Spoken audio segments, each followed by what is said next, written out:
Hare Krishna everyone, welcome back to the reading of Dialectic, Spiritualism, a Vedic view on Western philosophy by His Divine Grace Srila A.C.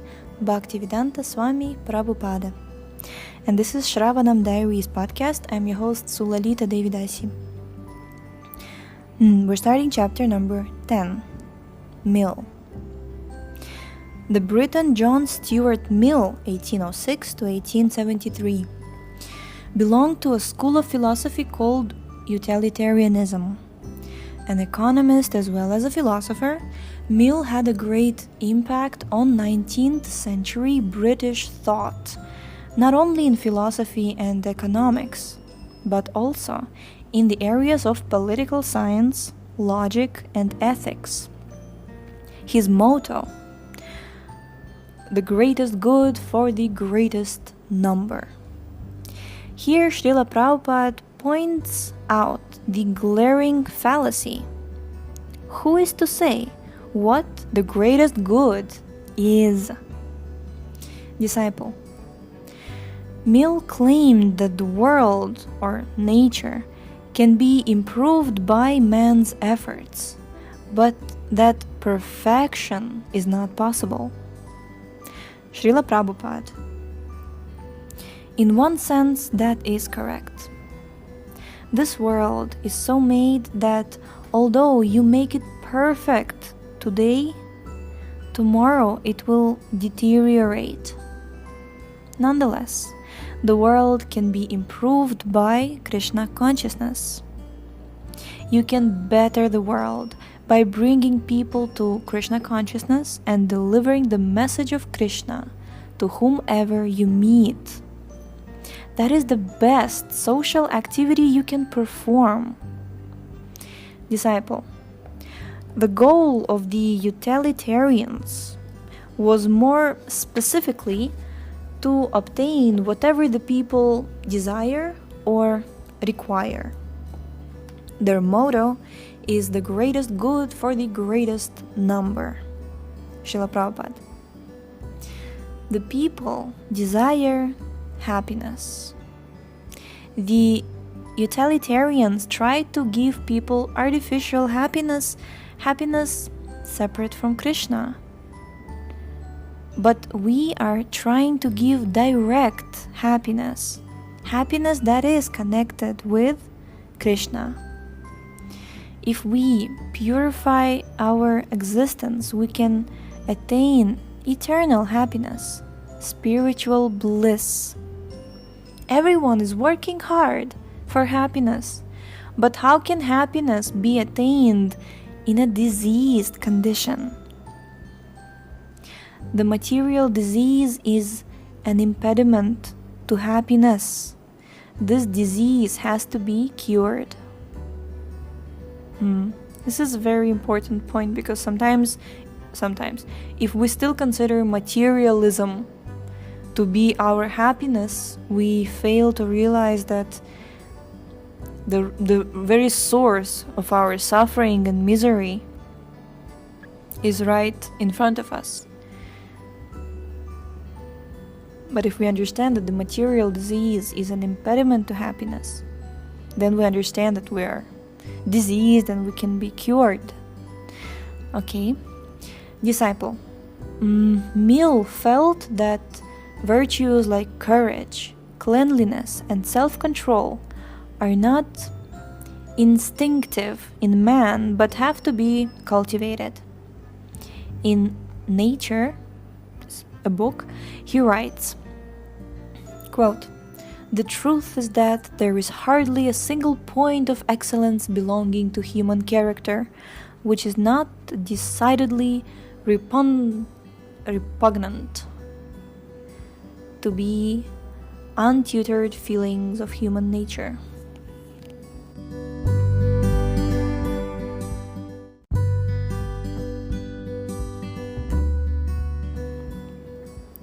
Srila Prabhupada, yes. Therefore, there are educational systems in human society. Man should be educated according to the instructions given in the Vedic literatures. The Bhagavad Gita is the grand summation of all Vedic literature, and therefore everyone should read it. But they should read it as it is, without interpretation. Disciple. For Mill, there are several ways to ascertain knowledge. For instance, we can determine the cause and the effects of things by determining whether the phenomena under investigation have only one circumstance in common. If so, we can conclude that the circumstance alone is the cause of the effect. Srila Prabhupada. Certainly there is the natural law of cause and effect, but if we go further to determine the ultimate cause, we arrive to Lord Krishna.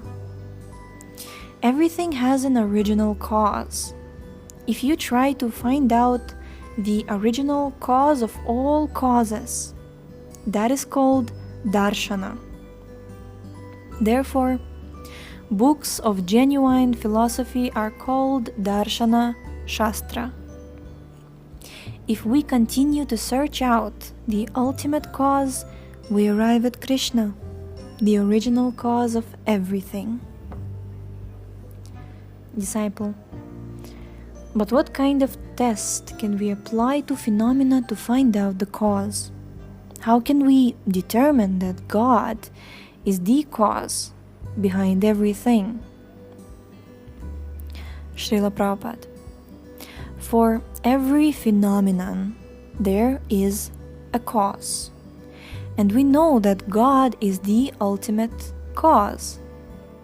Mill may give many methods for studying immediate causes, but we are interested in the ultimate cause of everything. The ultimate cause has full independence to do anything and everything beyond our calculation. Everything that we see is but an effect of his original push.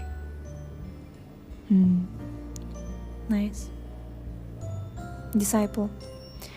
If we see rain falling and want to prove that God is the cause of rain, what tests can we apply? Srila Prabhupada. The Shastras, the Vedic literatures. The Shastras. We are advised to see through the Shastras because we cannot see directly. Since our senses are defective, direct perception has no value. Therefore, we have to receive knowledge through authoritative instruction. Disciple. In other words, when we see an apple fall from a tree, we have to see through the eyes of the Shastras in order to see God in that act. Srila Prabhupada. God has made his laws so perfect that one cause affects one thing, and that in turn affects another, and so on. We may see an apple grow and explain it as nature, but this nature is working according to certain laws. An apple has a certain color and taste because it grows according to these specific laws set down by Krishna. Krishna's energies are perfect and are working perfectly. Everything is being carried out under systematic laws, although we may not perceive how these laws are working. Disciple. Scientists admit that nothing can come out of nothing. Srila Prabhupada. If something emerges, there must be a cause in the background. We say that the root cause of everything is the Supreme Brahman, the Absolute Truth, or the supreme personality of Godhead. Disciple: Mill would certainly not agree that God is the cause of everything, because one of the things we see in this world is evil, and he considered God to be at war with it. Okay, so God is at war with evil. Man's role, he thought, is to help God end this war. To help God end this war. He writes, quote, "If Providence is omnipotent, Providence intends whatever happens, and the fact of its happening proves that Providence intended it. If so, everything which a human being can do is predestined by Providence and is a fulfillment of its designs. But if, as is the more religious theory, Providence intends not all which happens, but only what is good, then indeed man has it in his power, by his voluntary actions, to aid the intentions of Providence." Unquote. Srila Prabhupada: Providence desires only the good. The living entity is in this material world due to the improper utilization of his will.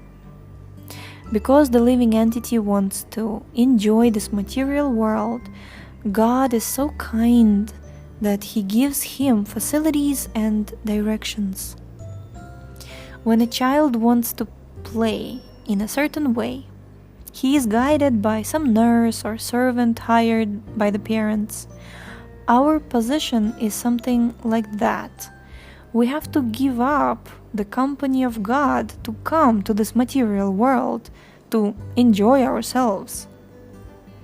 So God has allowed us to come here saying, all right, enjoy this experience, and when you understand that this material enjoyment is ultimately frustrating, you can come back. Unquote. Thus, the Supreme Lord is guiding the enjoyment of all living beings, especially human beings, so that they may return home, back to Godhead. Nature is the agent acting under the instructions of God.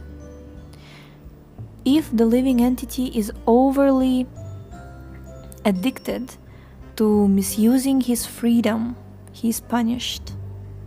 This punishment is a consequence of the living entity's desire.